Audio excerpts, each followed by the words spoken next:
안녕하십니까. 네, 오늘 지난 시간에 이어서 지난 시간에 관괴의 마지막 괴사를 못했죠. 그래서 이 관괴 괴사 한번 보시겠습니다. 네. 관의 길에서는 깨끗하게 씻어 준비해도 천거되지 않는다. 제가 지금 잘못 써서 이제 이렇게 수정을 했습니다. 천거되지 않는다. 그럼에도 불구하고 믿음을 가지면 우러름이 있을 것이다. 이렇게 말하고 있습니다. 이게 무슨 뜻이냐 하면 관의 괴상을 보시면 관은 이 힘든 상황이 4번에 걸쳐 펼쳐지고 이제 나머지 수습이죠. 2번 이거는 살 길을 보완하는 수습이죠. 그래서 관은 앞서 림괴가 있었습니다. 군자가 리더로서 군림하는 림의 길이 있고 대대를 이루는 관의 길이죠. 그러니까 관의 길은 뭐냐면 이 천거되지 않는다, 등용되지 않는다는 것이죠. 깨끗하게 씻어서 준비했다는 건 뭐냐면 등용될 자격을 갖추었어도 등용되지는 못한다는 것입니다. 관이라는 상황 자체가 군자에게 아주 불리한 상황이기 때문에 그런 경우가 있다는 것입니다. 그런 경우가 합당한 등용될 수 있는 준비, 리더로서의 등용될 수 있는 준비가 돼 있지만 등용되지 못하는 경우도 있다. 그렇게 말하는 것이죠. 그럼에도 불구하고 믿음을 가지면 우러름이 있을 것이다. 사람들이 우러러 보는 바가 있을 것이다. 이렇게 말해주고 있는 것입니다. 예, 괴사. 그 다음에 제가 그 지난 시간에 관괴를 설명하면서 관괴의 사요사가 관국지광이 나왔죠. 나라의 광채를 보는 것. 그게 관광이라고 말씀드렸습니다. 나라의 광채를 보는 것. 그러면 그 나라의 광채가 나는 나라. 도와 덕이 그 나라에 쌓여 있기 때문에 그 알게 모르게 도와 덕이 배어나서 광채가 나는 나라들이 있습니다. 그런 나라들을 우리는 선진국이라고 부릅니다. 선진국이라는 거는 광채가 있지요.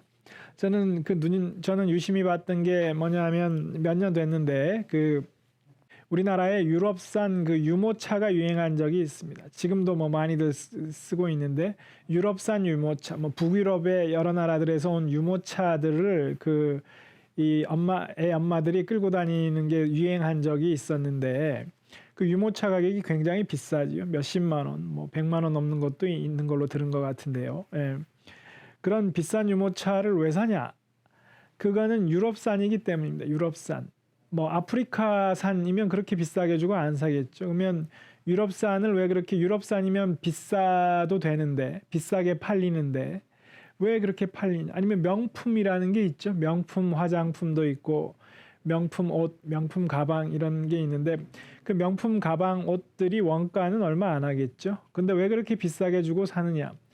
그 제품이 선진국에서 만든 것이어서 그렇습니다. 그런 게 알게 모르게 우리가 선진국이라고 하면 그 광채를 인정을 합니다. 그게 나라의 광채죠. 예. 제가 왜 이 말씀을 드리냐 하면 우리나라도 이제 소득이 3만 불이 돼서 그 물리적인 기준으로는 선진국에 도달했습니다. 그런데 아직도 우리 스스로 반신반의하는 이유는 우리나라의 광채를 스스로 정립하지 못해서 그렇다고 봅니다. 제가 보기에는 여러 가지 이유가 있겠지만 우리 스스로 이제 우리나라의 광채를 찾고 정립할 때가 됐다. 그렇게 생각을 하는데 요번에 이 화면을 한번 보시면 이 사람이 자크 아탈리라는 사람입니다. 프랑스의 석학이고 유럽을 대표하는 석학입니다. 오늘날 유럽의 최고의 석학이라고 자타가 공인하는 인물이죠. 이 사람이 요번에 이 생명경제로의 전환이라는 책을 냈는데 이 책에서 중요한 사실을 인정을 했더라고요. 뭐냐 하면 지금 코로나 사태가 있지 않습니까? 코로나라는 어느 날 갑자기 나타난 이 바이러스가 전 세계를 공포에 몰아넣었는데 우리나라가 아주 코로나에 대응을 잘한 나라로 거론되고 있죠. 그래서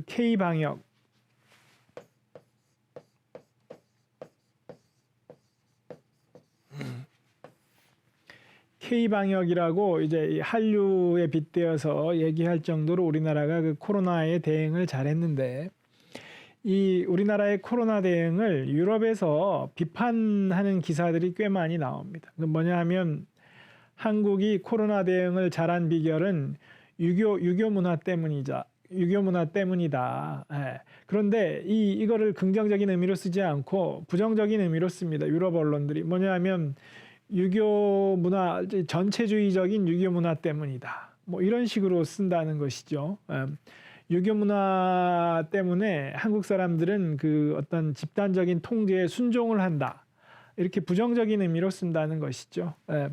그런데 이 아탈리가 이번에 아주 그 정확히 지적을 했는데 뭐냐 하면 유럽 사람들이 이 유럽의 여러 그 정부가 자신들의 실책을 인정하기 싫어서 한국의 그 방역을 깎아내리고 있다는 것입니다.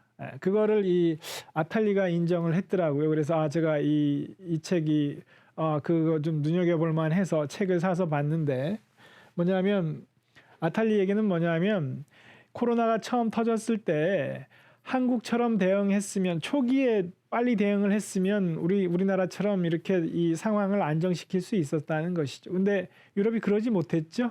그러지 못해서 지금 걷잡을 수 없이 번지고 나니까 그 유럽 여러 나라 정부들이 자신들이 한국처럼 하지 못한 것이 실수인데 그것을 인정하기 싫어서 한국의 코로나 대응을 뭐 집단주의다 뭐 이런 식으로 자꾸 깎아내리고 있다는 것이죠. 예.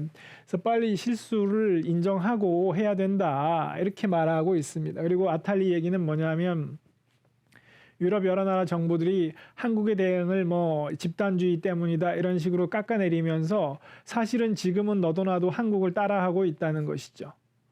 예.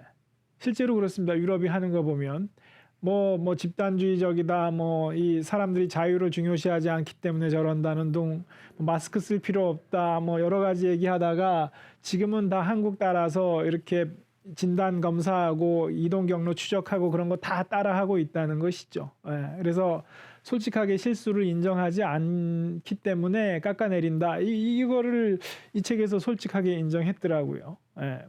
그래서 저는 무슨 말씀드리고 싶냐 하면 우리나라가 코로나에 대응을 잘하는 거는 유교 문화 맞죠? 유교 문화 덕을 지금 크게 보고 있는 것이죠.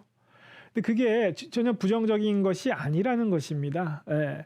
근데 유럽이 왜 이렇게 깎아내리느냐? 유럽이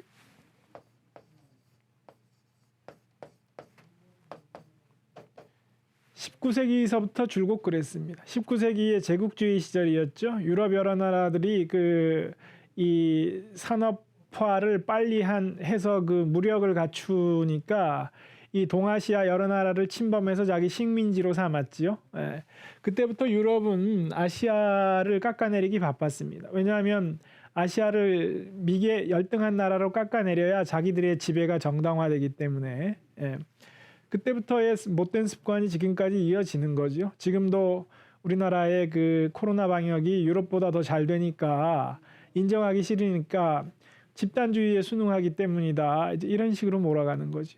유교 문화 자체도 이 아시아의 유교 문화를 자기네가 깎아내려야지 되니까 이 유교 문화를 자꾸 깎아내리는 거죠. 근데 저는 이런 거를 뭐랄까 정면에서 딱 부정을 해야 된다라고 봅니다. 그런데 우리 한국 사람들도 스스로 상당히 많은 사람들이 그런 시각에 또 은근히 동의하는 그런 경우를 보게 됩니다. 그래서 이런 거를 우리 유림이 앞장서서 단연코 거부해야 되고 유럽을 규탄해야 됩니다. 이 과거의 그 어떤 그 제국주의적인 우월감이 지금 발현돼서 나타나는 망언이지 그게.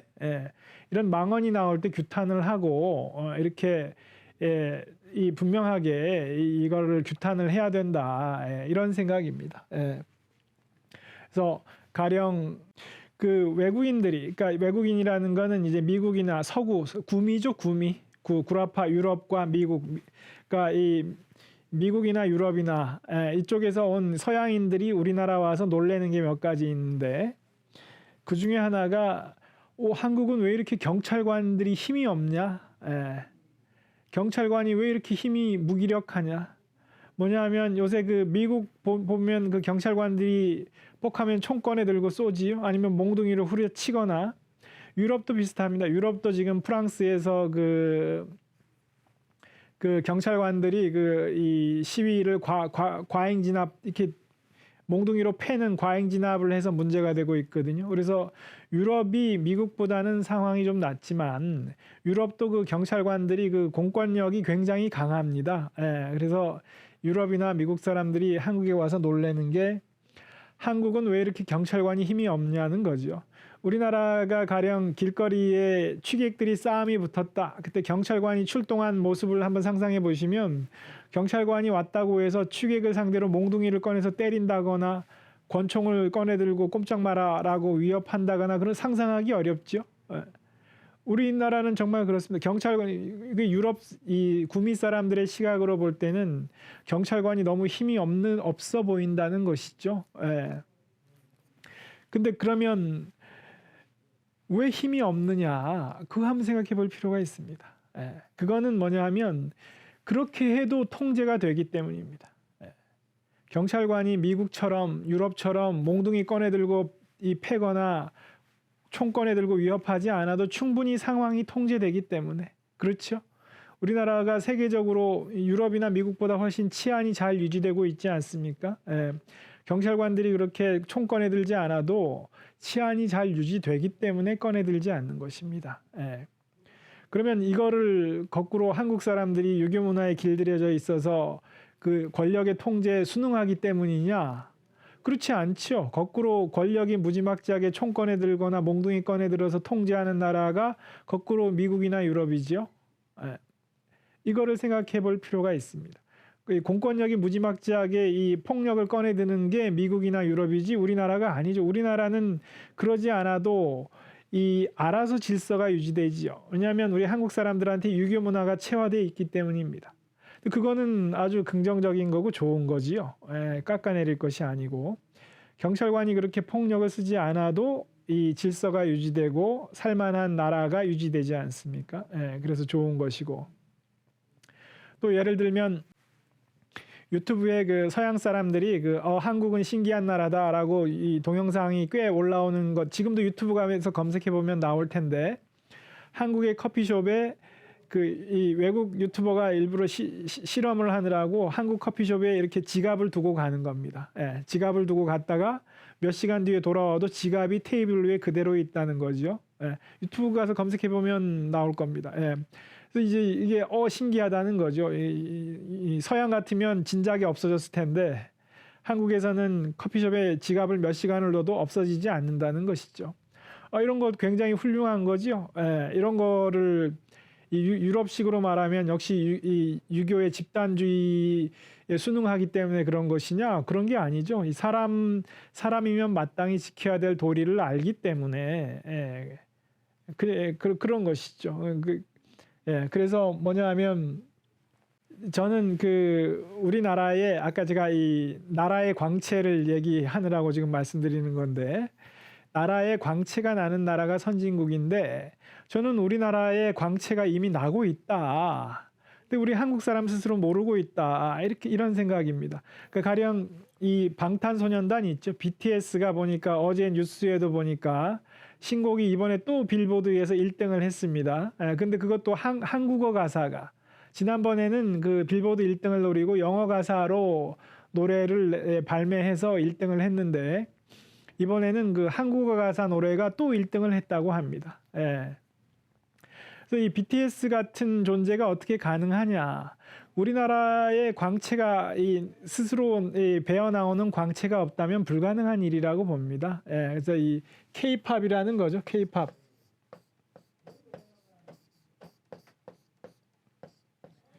K-팝, 네, 한류.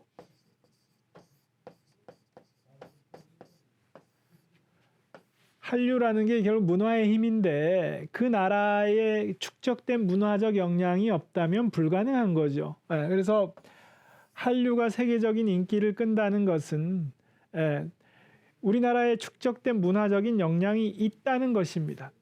그런데 지금 아무도 그게 무엇인지를 얘기를 안 하는 것 같습니다.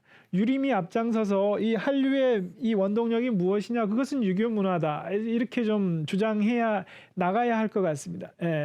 이 유교 문화의 축적이 있었기 때문에 한류가 가능한 것이다, 이렇게 생각이 되죠. 그리고 이 방탄소년단, 저는 이 생각한 지가 오래됐는데 방탄소년단 있죠? 방탄소년단은 저는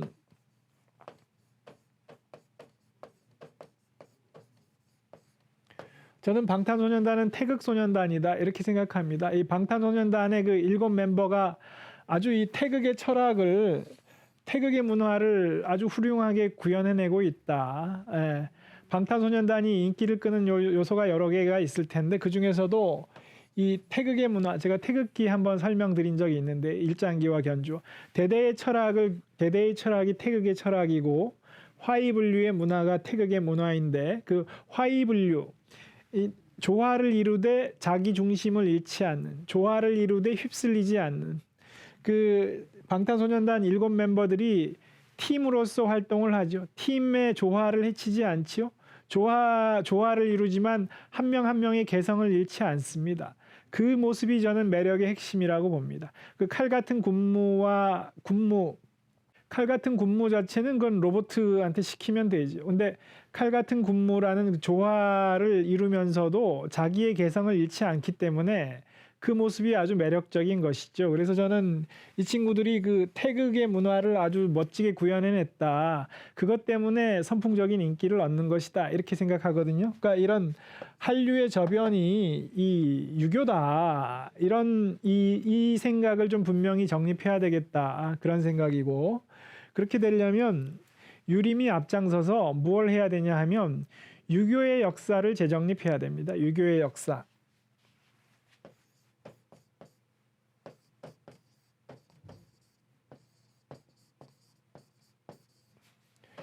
유교의 역사죠. 유교의 역사가 이 19세기의 제국주의자들이 또는 제국주의의 아류인 그 일제가 우리나라를 침략해서 조선 왕조 500년간의 유교의 역사를 아주 의도적으로 폄훼해 놨지요. 그 유교의 역사, 잘못 정립된 역사가 아직까지도 우리 한국인들이 아직도 그 역사를 배웠습니다. 그래서 이 유교의 역사를 새로 정립해야 된다. 이 역사라는 것은 기억입니다. 기억.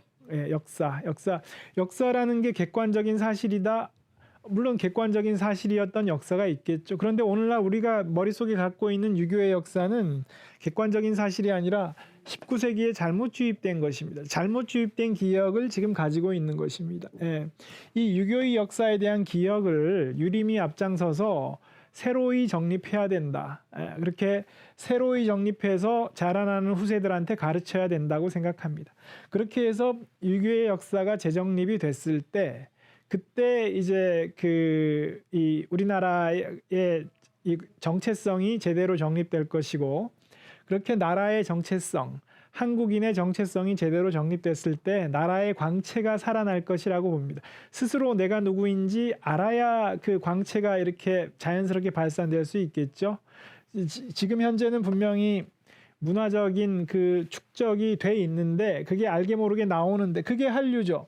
K-팝, K-드라마, 뭐 K-방역, BTS 뭐 이런 한류인데 우리 스스로도 이런 한류가 왜 나오는지를 모르고 있습니다. 스스로 모르면, 스스로 내가 누구인지 모르면 그 나라의 광채가 제대로 살 수 없겠죠. 그래서 나라의 광채가 제대로 살려면 이 어떤 한류의 원동력인 문화적인 축적이 있는 것인데 그게 무엇이냐? 그게 유교다. 이 유교의 역사를 재정립하는 그런 일이 반드시 이루어져야 되고 이게 지금 21세기 한국 유림이 해야 될 일이다. 이렇게 생각을 합니다. 그래서 이 얘기를 이렇게 금방 할 수 있는 얘기는 아닌데 이 관국지광이 나온 김에 한번 이 생각하는 바를 좀 한번 말씀드려봤습니다. 이렇게 해서 관의 길에 대한 설명을 마쳤고요. 그러면 이어지는 길로 넘어가도록 하겠습니다. 서합대비지요. 서합대비. 강제로 동화시키는 길과 다채로움을 인정하는 길. 21번째 교회와 22번째 교지요. 지금 주역 산책 시작한 지도 꽤 됐고 지금 그래도 꽤 먼 길을 왔습니다. 64교 중에 이제 20개의 교회를 공부했지요. 그리고 시작할 때 어떤 주역 전반적인 내용을 살펴보느라고 시간 꽤 여러 번에 걸쳐서 강의를 했기 때문에 지금 이 20번째 궤까지 왔으니까 꽤 많이 온 셈입니다. 그 인생의 여행길 64갈래 길이 있는데 그중에 이제 20갈래 길, 관궤, 이 20번째 길까지 지금 답파를 한 것이죠. 3분의 1쯤 답파를 했습니다. 부지런히 지금 군자의 길을 가고 있는데 그래서 21번째와 22번째 궤인데 지금 남아있는 시간이 많지 않기 때문에 이거를 새로 들어가는 것보다는 이 서합과 비는 다음 시간으로 돌리는 것이 좋겠고 남아있는 시간이 한 4분, 5분 되니까 이 시간 동안에 그러면 그 앞부분으로 돌아가서 제가 못 드린 얘기를 조금 더 남아있는 여담을 좀 드리는 게 좋을 듯 합니다. 한 지지난 시간에 살펴봤던 내용인데요. 이 생지, 학지, 곤지입니다. 알맴, 안다는 것에는 세 가지가 있다는 것이죠. 그래서 생지, 태어날 때부터 아는 것, 성인의 알미라고 말씀드렸죠.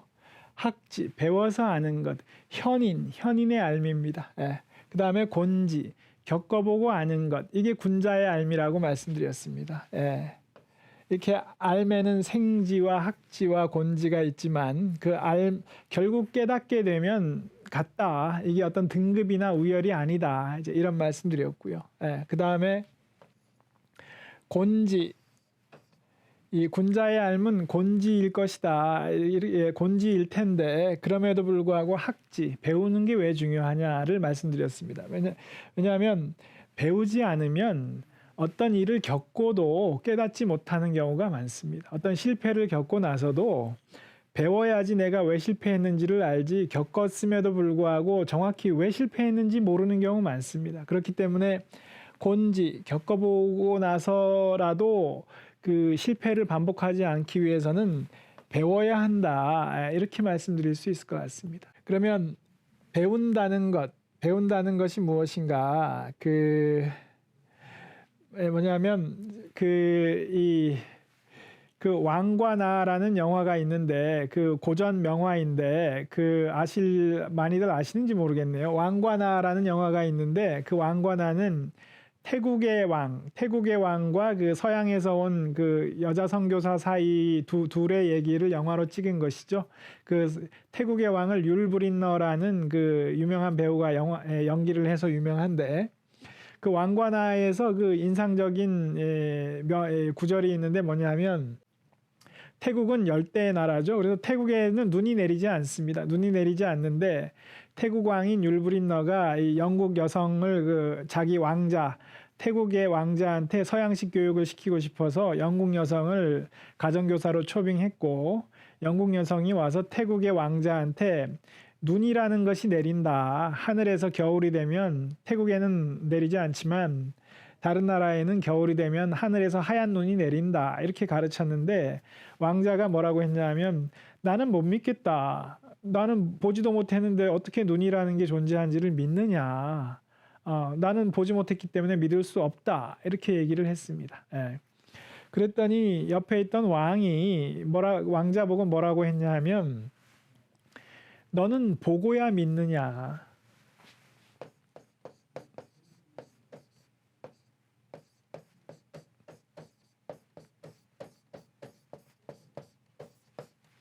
너는 보고야 믿느냐. 이렇게 얘기합니다. 뭐냐 하면 보고야 믿느냐. 그러면서 뭐라고 했냐면 그렇다면 배울 필요가 뭐가 있느냐. 배운다라는 것은 보지 않고도 믿을 수 있어야 배운다는 것입니다. 저는 아주 중요한 명대사다. 뭐냐면 우리가 믿는다는 것은 뭘 믿는다는 것은 눈에 보이지 않는 것을 믿는 것이고 봤다고 눈에 보인다고 하면 믿을 필요가 없죠. 믿을 필요가 없죠. 이미 봤기 때문에. 믿는다는 것은 보지 않고 믿는 것입니다.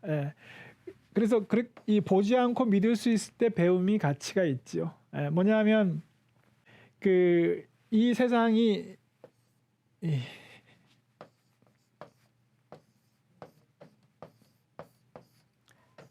성인은 인과 의의 덕을 지니고 살 때 이 세상을 잘 살 수 있다고 가르쳤습니다.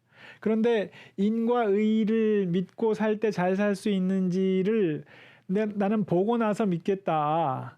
이렇게 하면 그거는 이 제대로 된 배움의 자세가 아니라는 것이죠. 예.